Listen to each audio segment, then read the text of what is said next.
Bismillahirrahmanirrahim. Alhamdulillahi rabbil alamin. Wassalatu wassalamu ala sayyidina Muhammadin wa ala alihi wa sahbihi ajma'in. Wa iyyaka wal ittisa'a fil akli wa kasratis shiba'i. Hindarilah olehmu berluas-luas pada makan dan membanyakkan kenyang. Fa innahu minal halali mabda'u kulli syarrin, karena kenyang itu dari yang halal sumber segala kejahatan.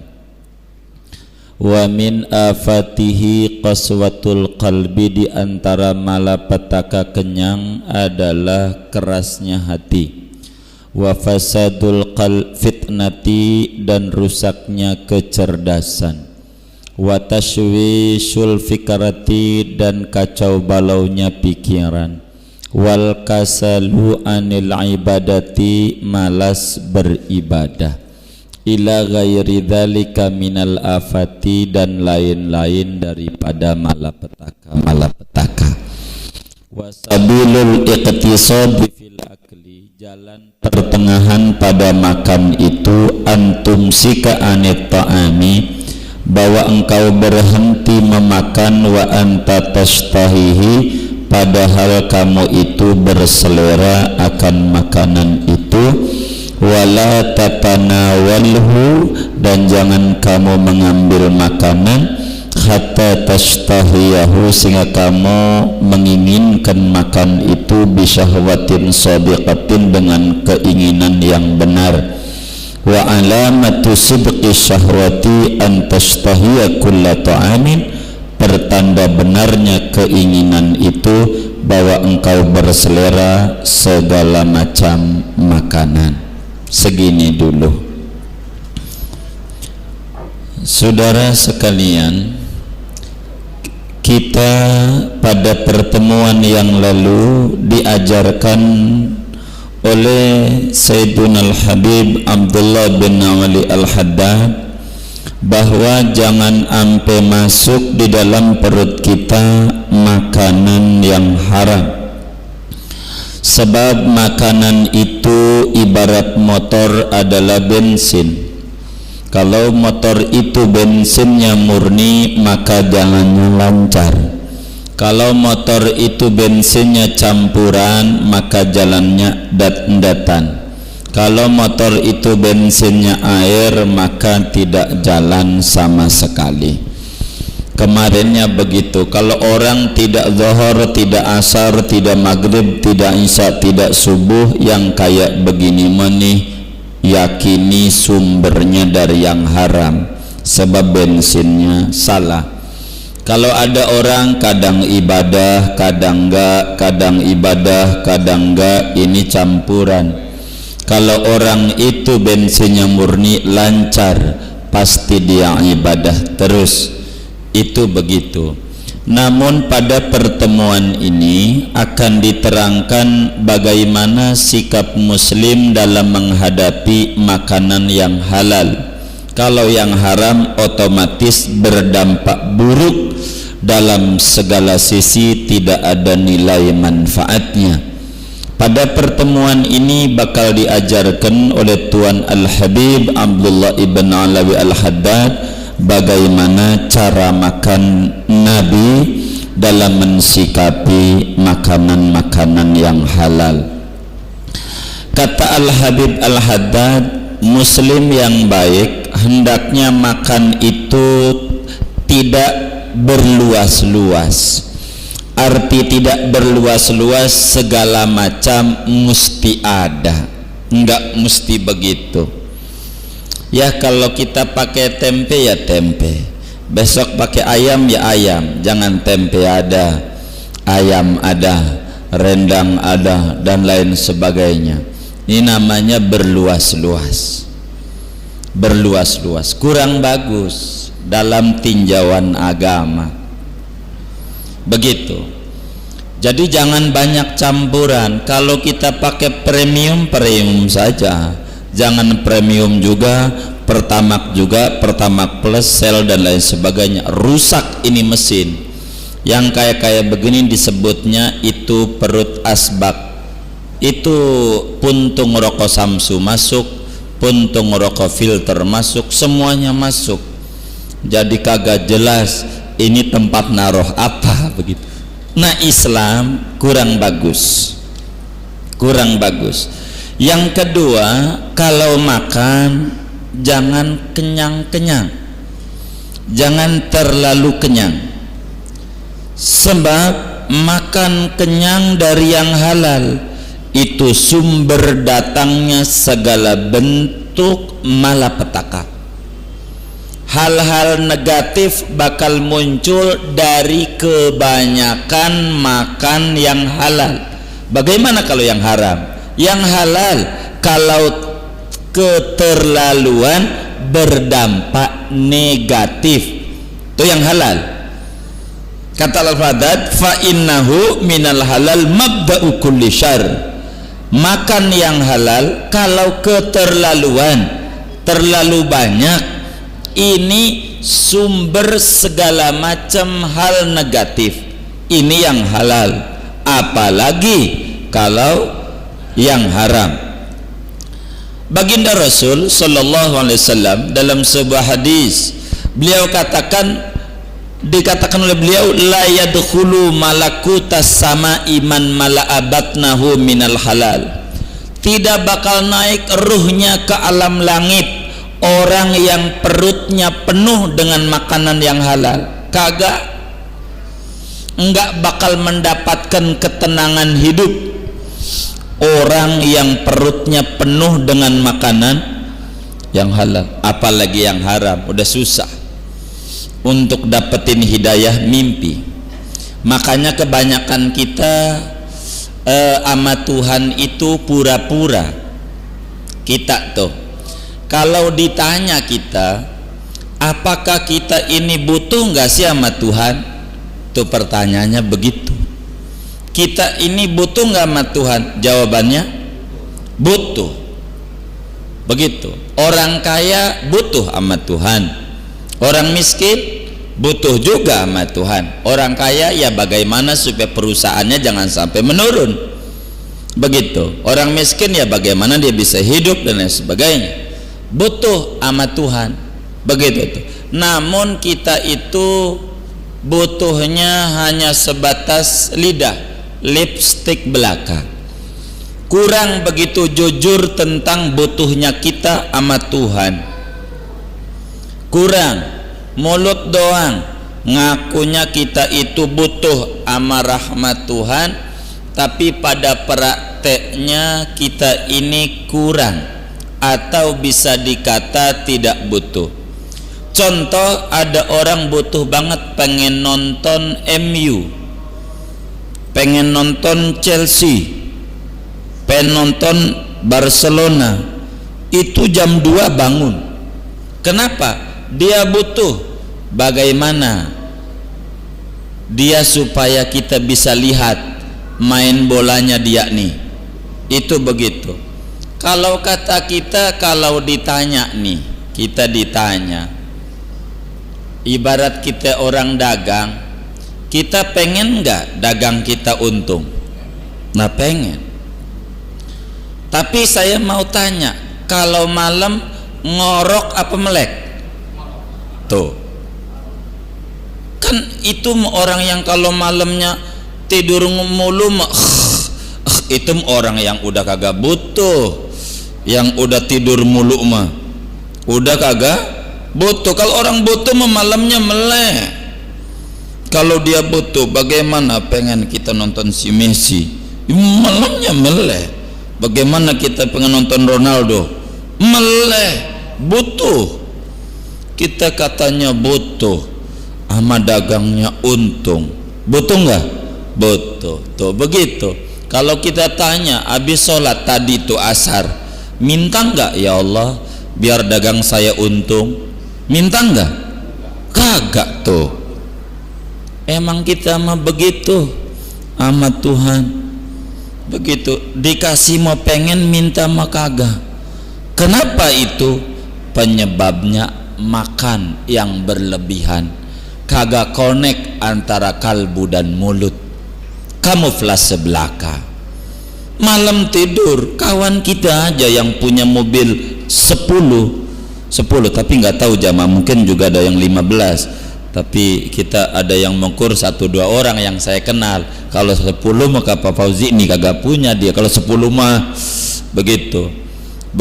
Kawan saya punya mobil 10, dia sampein sama saya punya, Ustadz saya tiap malam tuh alhamdulillah tahajud 6 rakaat. Itu yang punya mobilnya 10, orang kaya masih butuh rahmat Allah. Lah kita mobil kagak punya, malam ngorok, pengen dikasih rahmat Allah, ya bagaimana ya? Begitu, bagaimana ya, mobil harus dijalanin kalau pengen nyampe. Lah kalau malam ngorok mah ini mah orang kagak, susah ngakunya doang, ama orang mengeluh mulu, Tuhan dijelek-jelekin, udah ganggu gua rugi nih, bisnis gua menurun, ama orang diaduin, ama Tuhan kagak. Ini kita kagak bagus. Kenapa bisa begitu? Makan kita kagak beres, ini kunci, kagak beres. Baginda Rasul sallallahu alaihi wasallam dalam hadis yang saya mengatakan, ma mala'a ibnu adam wi'an syarran min batni. Seorang anak manusia tidak mengisi satu ember yang lebih buruk padanya selain yang namanya perut. Sebetulnya bihasab ibni adam luqaimatun, cukup buat anak manusia itu beberapa suap untuk menegakkan tulang sulbinya, biar dia bisa kerja, bisa ini, bisa itu, bisa sedikit juga bisa kalau dia mau. Kalau memang masih kurang juga, tolonglah dibagi 3 tuh perut, 1/3 buat makan, 1/3 buat air, 1/3 buat nafas. Makan terlalu banyak, ini kayak mobil tronton kontainer muatannya banyak, wis ini kagak kuat, berat nanjaknya. Kalau orang perutnya banyak, sulit untuk nanjak ibadah, berat, begitu berat. Kadang datangnya waktu ibadah marah-marah, kayak puasa, teh manis ada, susu ada, ABC ada, air kelapa muda ada. Datang azan Isya, Allah Akbar, iya Allah, udah Isya aja belum juga ngerokok, datang Isya marah-marah padahal habis puasa, kagak terima. Kenapa? Makan padahal halal, bahaya. Apalagi kalau haram, sulit. Katanya, kata Al-Habib Al-Haddad, jangan banyak-banyak sumber malapetaka. Beliau sebut dalam kitab ini 4 yang terbesar malapetaka perut kenyang. 4 malapetaka yang terbesar yang timbul dari kenyang, walaupun turunannya banyak, tapi 4 ini adalah yang terbesar. Kenyang dari makanan yang halal berdampak negatif. 4 virus yang tertular dari makanan halal kebanyakan. Di antaranya 1, qaswatul qalbi, bikin hati jadi keras. Kalau hati udah keras, sulit dinasihati, ngeyel, kalau dibilangin ngelawan. Itu penyebabnya makanannya terlalu banyak, dibilangin enggak masuk nasihat. Kalau diceramahin, yang masuk yang jorok-joroknya doang, yang lucu-lucunya. Pas pulang ditanya sama dia punya istri, tadi maulid apa? Ustadz tadi seru banget, lucu banget. Lucunya, ilmunya kagak nyangkut karena hatinya keras, kagak nyangkut. Yang nyangkut yang lucunya. Itu gara-gara makan kebanyakan yang halal. Apalagi kalau kita ngukur diri, ada makanan haram nyangkut mah tambah parah. Makanan halal itu membuat kalbu jadi nutup.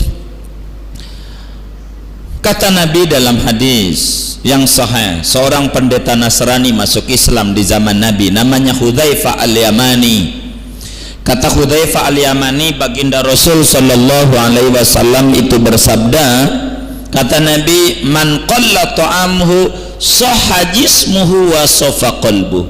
Siapa orang yang makan sedikit maka badannya sehat dan juga jiwanya bening. Maka lawanannya, man kasura ta'amuhu, siapa orang yang makannya kelewat banyak, badannya berpenyakit dan jiwanya keras. Itu kata Nabi. Nabi yang bilang kalau makan banyak itu penyakit segala macam, kencing manis dan lain, tetek ya bangek, dari makanan. Semuanya dari makanan. Emang makanan mengandung penyakit? Tidak ada makanan yang mengandung penyakit. Tidak ada pantang dalam Islam. Hanya satu pantangnya, jangan berlebih. Al-Quran katakan kulu, silahkan makan apa saja yang dihalalkan oleh Allah. Nasi biarin, kita punya penyakit gula, ke dokter bilang kagak boleh makan nasi, jangan nurut, makan nasi. Ini bahaya penyakit gula. Tidak ada bahayanya. Apalagi orang Betawi udah makan ketupat 3 piring belum makan nasi, belum nendang perutnya, belum nendang. Itu ketupat 3 piring, belum nasi mah belum ngaci. Enggak, kalau belum makan apa? Nasi. Tuh. Gitu, belum ngeganjel katanya tuh. Kalau makanan banyak sumber penyakit. Kita ini makanannya nasi, disuruh makan kentang, loyo lagi makan ketupat aja kencing mulu. Ketupat yang dari beras kencing mulu, enggak kuat. Ini badan masih lemas nih, belum makan, belum, padahal ketupat udah 3 piring, belum. Tuh, apalagi kita ganti sama kentang, tambah acak-acakan badan kita. Kalau si bule udah biasa makannya roti kentang, dia mau begitu lah. Kalau kita suruh langsung drastis pindah makan kentang, kagak cocok, makan nasi aja. Yang penting cara Nabi diamalin. Kunyah yang lama 30 kali kunyahan, biar sari gulanya itu hilang, nggak apa-apa. Lagi makannya dikit, kalau ngunyahnya lama kan udah keburu capek mulutnya ya. Capek nggak? Lah capek udah begitu. Kalau kelamaan ngunyah mah capek. Kalau kita makan kayak sapi, belum ketelan udah siap-siap. Ini kita bukan manusia kita. Ajaran Nabi maulid maulid, ajaran mau ditinggalin. Aduh, innalillahi wa inna ilaihi rajiun. Mau dibawa kemana? Ajarannya yang penting, bagaimana sang Nabi begitu. Biar ada SKS-nya, kita ngaji ada SKS-nya. Maulid tahun ini dapat ini, maulid tahun ini dapat itu, tahun ini. Jadi biar jelas kita hidupnya, biar manfaat. Pertama adalah qaswatul qalbi, keras hati. Hatinya keras. Kalau udah keras dinasehatinya, ya Allah susah. Bang, udahlah, rambut udah ubanan, mau kemana lagi? Enggak mau dekat-dekat sama musola tuh. Udah lo jangan ngatur-ngatur gua, lu aja dulu dah. Dinasehatin kagak mau. Kenapa? Gara-gara penuh dari yang halal. Itu penuh dari yang halal. Bagaimana kalau dari yang haram? Tambah hatinya keras. Kalau hati udah keras, sulit masuknya nasihat.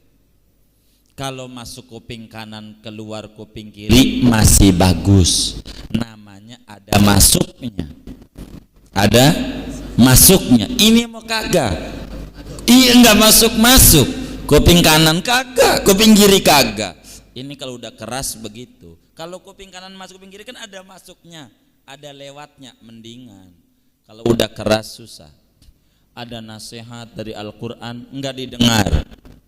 Ada pesan Tuhan tidak terbaca. Pesan Tuhan. Ada orang benci sama kita, tetangga kita jahat sama kita, padahal Tuhan berpesan dengan tetangga yang jahat. Kalau tidak digerakin sama Tuhan dia punya lidah, nggak mungkin dia jahat sama kita. Itu Tuhan gerakin, pesan Tuhan supaya kita malam bangun, dagang kita rugi, itu Tuhan berpesan supaya kita malam bangun. Ini emang dablek kita punya jiwa, kagak denger pesan Tuhan, datangnya ke dukun. Dagang rugi, warung menurun, datangnya ke dukun. Makanya bapak-bapak nih sama ibu-ibu, kalau dilihat dari wajahnya nih orang bodoh-bodoh semuanya. Dari wajahnya nih orang bodoh, dari wajahnya. Sebab saya punya teman, pada waktu saya tanya mau kemana, mau ke orang pinter, itu dukun.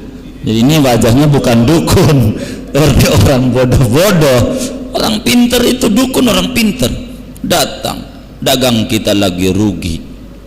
Pak dukun, ya ada apa? Begitu, sorbannya gede banget, segede tampah.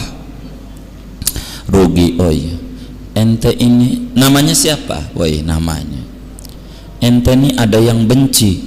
Oh, ada yang benci ya, nurut aja. Ya manusia mah ada yang benci, enggak semuanya demen. Yang paling benci sama kita yang nyata-nyata setan. Kita bener, setan setuju nggak? Kagak. Ya ada yang benci. Oh iya benci. Ini ada yang benci sama ente ini. Iya. Pernah ribut enggak? Ya namanya kita orang hidup. Pernah enggak? Pernah. Kata iya. Dia nih yang ngerjain ente. Oh begitu ya pendukun ya. Iya. Ini orang pinter yang gitu tuh. Padahal minterin kita. Gitu, pinter. Kagak. Yang kayak begitu nurut aja. Akhirnya kita kagak mikirin warung kita yang rugi. Kurang ajar dia, laris warungnya ya. Ternyata ngalang-ngalangin konsumen saya. Kurang ajar dia. Pantas dia tokonya nambah lagi. Kita mikirin dia mulu. Dia agak mikirin kita. Dia mah kalau malam ngorok aja. Kita mikirin dia kapan majunya kita, karena kita mau aja dikibulin sama dia. Kita datang sama Allah dah begitu. Kalau hati udah keras, dinasihatinya susah. Yang kedua, kata Al-Habib Abdullah Al-Haddad, penyebab kenyang itu dampak negatifnya fasadul fitnati. IQ-nya rendah, rada bebel otaknya, susah nangkep pelajaran tuh, kagak ketangkep-tangkep begitu tuh. Maka kalau yang ngaji-ngaji tuh susah banget diajarinnya tuh. Itu penyebabnya kebanyakan makan, ngukur aja diri dah begitu, nggak usah ngunjuk hidung orang lain. Kata Imam Ali bin Abi Thalib karramallahu wajhah, al-bitnatu tuzhibul fitnata. Perut kenyang itu menghilangkan kecerdasan otak. Lihat kita puasa, makannya dikit, keburu baca Quran. Kagak puasa mau yang makan banyak, katanya biar ada tenaganya. Kagak juga, malah nonton TV-nya yang banyak, sama Qurannya dikit. Kalau kita mau jujur begitu, kurang cerdas, kurang sadar diri. Padahal kalau kita mau buka-bukaan nih, kita mau buka aib diri, hati kita bongkar. Kalau mau jujur, kita ini lebih kenal 1 Januari daripada 1 Muharram. Kalau mau jujur tuh begitu.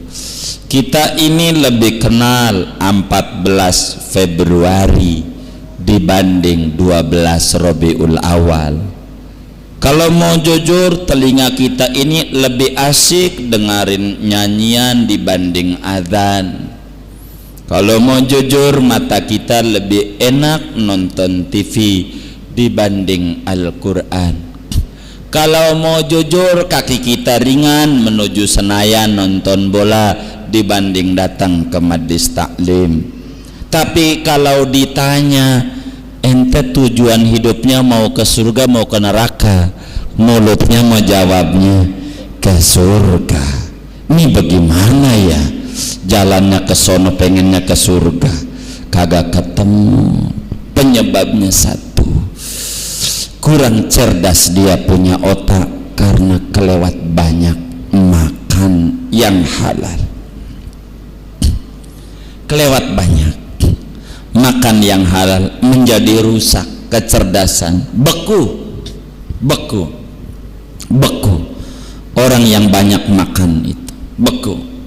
Yang ketiga, kata Al-Habib Al-Haddad, taswisul fikrati, kacau balau pemikirannya. Hidupnya kadang setengah-setengah, pengen ini kepengennya doang, kagak didukung oleh tindakan nyata. Jadi terlalu banyak obsesi, terlalu banyak, selalu mau menyalahkan Tuhan.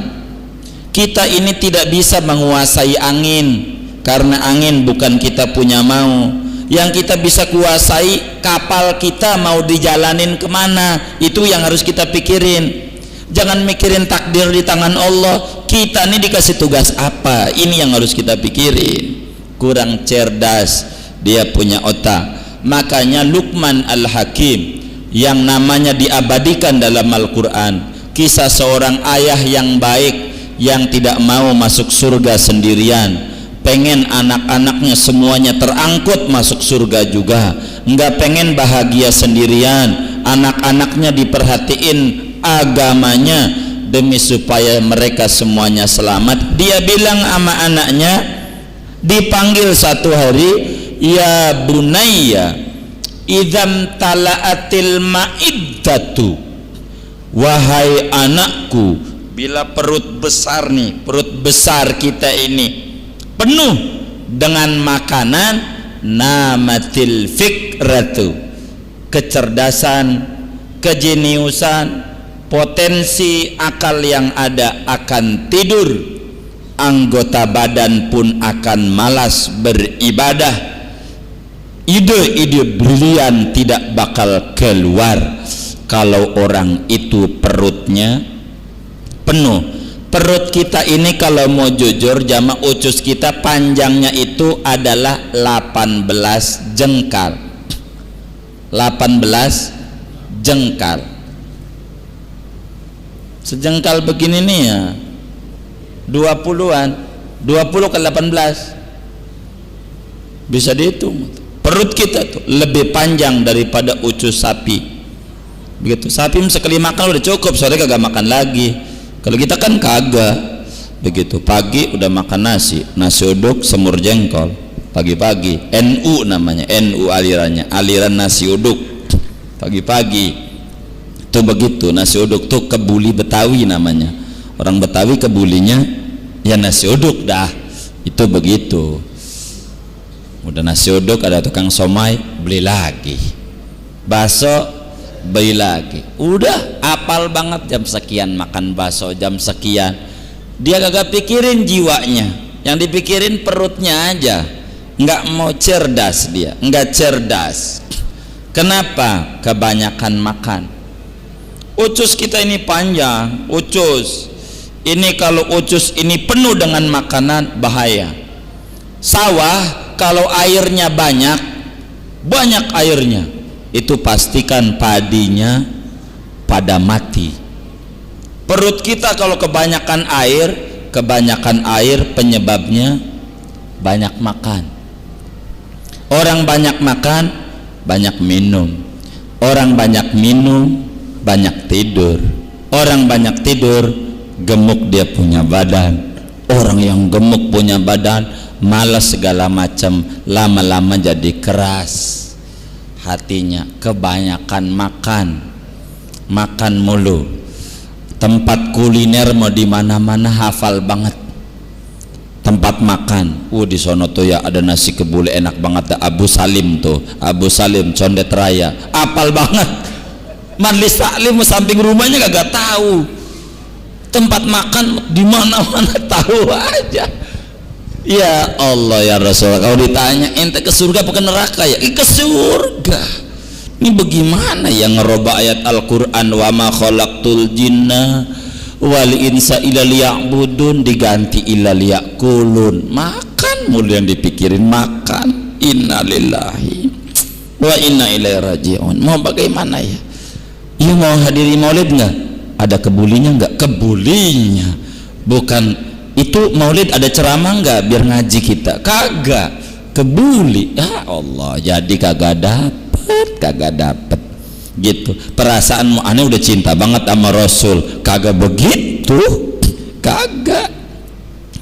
Keempat, malas beribadah. Gimana nggak malas? Perut kenyang mah begah. Kalau orang begah mah nggak ada lagi wiridanya ngusap-ngusap perut. Duh, begitu tuh, nggak ada lagi ngusap-ngusap perut. Ini penyebabnya adalah banyak makan. Al-Quran suruh kulu, makan apa-apa saja tanpa pantang. Wasrobu, minum apa aja yang dihalalin. Yang penting wala tusrifu, jangan banyak-banyak, jangan banyak-banyak. Ini tarekat, kita berbicara tarekat. Sayyidina Abu Bakar Siddiq radhiyallahu anhu yang hebat kayak begitu. Penyebabnya satu, kenapa Abu Bakar tuh hebat? Sampai Nabi puji, sampai Al-Quran juga puji, dan lain sebagainya. Satu, Abu Bakar tuh kalau pengen tahu riwayat hidupnya, makan seminggu sekali. Itu Abu Bakar. Ibnu Mas'ud 5 hari sekali. Yang kebanyakan para sufi 3 hari sekali. Umumnya sehari sekali. Udah mentok dia. Sehari sekali tuh kalau makan sebelum terbit fajar. Itu begitu. Maka itu cara makan mereka. Jadi makanan syar'i itu makan kurang dari 1/3 jatah. Karena Nabi bagi 3. 1/3 buat makanan, 1/3 buat minum, 1/3 buat nafas. Kalau 1/3 namanya adat, lumrah. Tapi kalau pengen naik ngikutin Nabi, kurangin dari 1/3, 1/4, sedikit yang makanan masuk. Caranya bagaimana biar makan dikit? Caranya tidak lain, harus belajar kita dikurangin. Hari ini makan 30 suap, 30 sendok, bukan sendok pasir, sendok biasa. Itu bukan sendok pasir. Makan 30 sendok. Besok kurangin 29. Besok kurangin 28. Besok kurangin sampai 10 aja. Kalau kita udah bisa makan pagi 10 suap, sore 10 suap, itu berarti kita tidurnya bakal 2 jam. Kalau cuman makannya 10 suap pagi, 10 suap sore, tidur 2 jam cukup bagi dia, dan tidak bakal batal wudhu 15 hari. Itu begitu. Ini pengalaman zaman masih saya kecil. Itu begitu, kayak begitu. Jadi ada riwayat yang namanya Sultan Banten Hasanuddin tuh, itu mondok di Banten awalnya, mondok di Banten, pulang ke Cirebon. Itu beda kayak kita orang tua pada umumnya. Syarif Hidayatullah itu nanya sama anaknya, Hasanuddin, pas pulang ente nya berapa kali? Jarang orang tua mondokin anak nanya nanyanya belajar udah bisa apa gitu. Enggak, Syarif Hidayatullah itu nanyanya ente nya berapa kali sehari? 2 kali. Wah, belum pinter. Balik lagi dia mondok ke Banten. Pulang lagi ditanya, ente nya berapa kali sehari? 1 kali. Belum pinter. Balik lagi sono, ente nya pas balik berapa kali sehari? 3 hari sekali. Belum pinter. Terus sampai seminggu sekali, sampai sebulan sekali, sampai akhirnya nya tuh Sultan Hasanuddin setahun sekali. Jamaah, ketika setahun sekali Sultan Hasanuddin, kata Syarif Hidayatullah, sudah waktunya, bismillah, naik kau di menara. Banten jadi Islam, tidak seperti Jawa.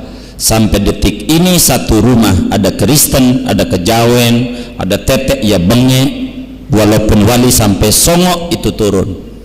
Mau ditambah satu lagi wali songong, enggak, songo aja cukup. Itu begitu. Tidak berhasil mengislamkan orang Jawa sampai 9 wali turun.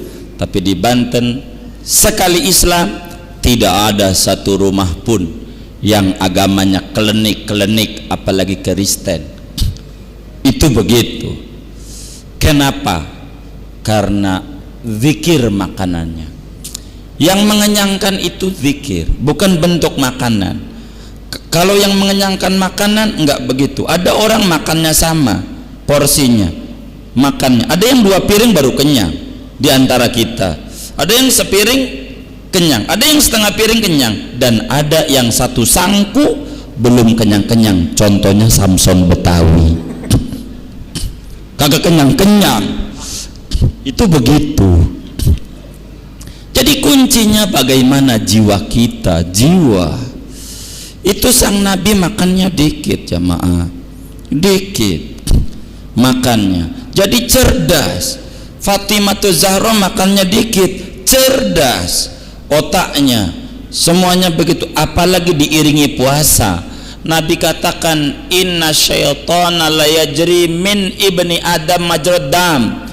Setan itu masuk dalam tubuh manusia lewat jalan pembuluh darah. Fadayyiqu majariya syaitan bil ju'i wal atas. Sempitin jalannya setan lewat jalur berlapar-lapar dan berdahaga-dahaga. Puasa, maka puasa jadi sehat. Sehat, membatasi makanan. Orang tua kita dulu ya minumnya air yang orang kata kita kotor dari kali. Sehat. Kita muda Coca-Cola, Sprite, Fanta, Palpi Oren, wis segala macam masuk dalam perut kita. Penyakit meluluh begitu tuh, wis repot. Emang karena kita ini kurang, lebih banyak gaya hidup. Jeruk itu udah cukup. Jeruk tuh asli buatan Allah, tidak mengandung pengawet. Kurang mau. Ini peresannya 1 jeruk dibagi banyak jadi Palpi Oren, mau kita berair bikin aja sendiri. Emang susah juga kita ya, termakan nama iklan. Emang kita ntar muncul lagi iklan, pengen lagi. Jadi kagak jelas arah hidup kita, jadi korban iklan, ganti-ganti melulu makanan minuman. Jadi perut kita juga bingung, apalagi ini kata cacing di perut kita. Aneh nih makanan, minum macam-macam. Perut kita ini jadi tidak bagus di badan kita, tidak bagus. Dan masih banyak di antara malapetaka timbul dari terlalu kenyang. Karena itu kata Al-Habib Al-Haddad, kunci kebahagiaan muslim yang paling benar nih obat mujarab.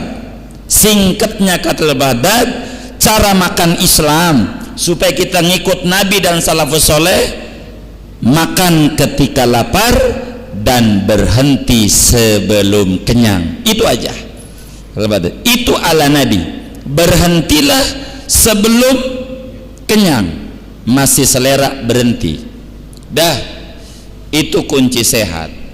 Kuda yang larinya kenceng, jujur itu kuda bukan doyan makan, tapi diseksa oleh yang punya, diseksa, makannya dikasih dikit. Ini larinya kenceng kuda pacuan tuh. Begitu tuh. Perut kita kalau diisi makanan enggak kuat. Dengan puasa siang enggak makan dari pagi sampai maghrib, walaupun maghrib penuh masih kuat kita taraweh 20 rakaat. Logikanya dengan diisi makanan banyak di Syawal lebih kenceng lagi. Kagak, udah habis Ramadan mau habis, kagak taraweh, kagak witir, kagak apa, karena memang beban terlalu berat. Kondisi perut terlalu banyak bekerja. Kalau mesin tidak diistirahatkan cepat dol.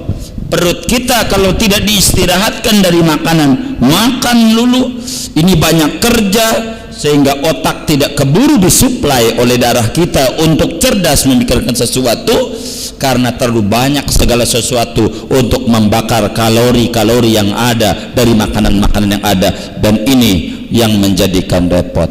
Karena itu bagaimana kita makan ketika lapar? Kalau lapar itu benar, makanan pakai apa aja enak. Lihat petani makan pakai nasi sama sambal terasi dari Cirebon, itu begitu enak aja. Lihat kawan kita yang ada di rumah sakit, ruangnya Presiden Suite 5 juta satu hari, sakit kagak enak, ada ayam ada daging. Kuncinya di sehat.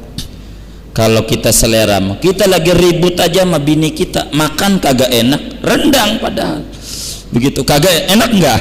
Kagak. Tuh jiwa yang sehat membuat suasana jadi sehat. Kalau jiwa sakit, makanan enak kayak apapun kagak enak. Yuk kita makan keluar. Kalau saya kalau bini minta makan, bang makan di luar aja, saya bawa tikar di luar, duduk aja di luar. Mau ngapain? Makan di luar, sama ini luar sama juga. Yang penting mau sehat, nggak mesti ke sono-sono begitu. Tuh di sini juga cukup kalau makan di luar. Kapok dia pengen ngajak makan keluar, saya selalu bawa tikar. Kalau dia minta makan keluar, bawa aja tikar luar rumah dalam halaman, ya gitu aja. Ngapain? Ya yang sehat mau di mana aja, asal jiwa sehat. Enak asal jiwanya sehat. Kalau jiwanya lagi uring-uringan, biar model kayak apa juga nggak enak. Kunci segala sesuatu berangkat dari bensin. Karena itu jamaah, Habib Abdullah Haddad nasihatin kita, jaga tangki kita jangan kena virus-virus yang bakal merusak kita punya ibadah. Segini aja dulu. Wallahu a'lam bishawab. Ada yang ditanya mungkin dari materinya atau di luarnya sebelum doa? Silakan. Wallahu a'lam. Subhanallah. Hadirin sekalian yang mungkin ingin bertanya baik dalam materi ini atau di luar materi, dipersilahkan.